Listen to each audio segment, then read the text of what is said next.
આગળ સમાચારમાં વાત કરીએ તો વડાપ્રધાન નરેન્દ્ર મોદી ગુજરાતના પ્રવાસે તો મહત્વપૂર્ણ સમાચાર પ્રાપ્ત થયા છે।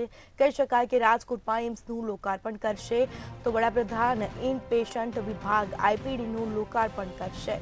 તો દ્વારકામાં કેબલ સ્ટેડ બ્રિજ સુદર્શન સેતુનું પણ લોકાર્પણ કરશે। સાથે જ વડાપ્રધાન ઇન પેઇન્ટ વિભાગ આઈપીડીનું પણ લોકાર્પણ કરશે। તો તેમના હસ્તે લોકાર્પણ કરવામાં આવશે। વડાપ્રધાન નરેન્દ્ર મોદી આજે ગુજરાતના પ્રવાસે છે, જે બાદ દ્વારકામાં જનસભાને પણ સંબોધશે। તો વડાપ્રધાન ઇન પેશન્ટ વિભાગ આઈપીડીનું લોકાર્પણ કરશે।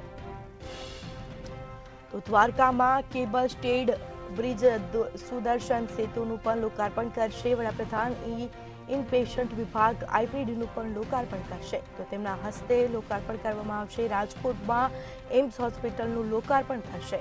વડાપ્રધાન ઇન પેશન્ટ વિભાગ એટલે કે આઈપીડીનું લોકાર્પણ કરશે। સાથે જ દ્વારકામાં કેબલ સ્ટેડ બ્રિજ સુદર્શન સેતુનું પણ લોકાર્પણ કરશે। તો આજે પીએમ મોદી ગુજરાતના પ્રવાસે છે।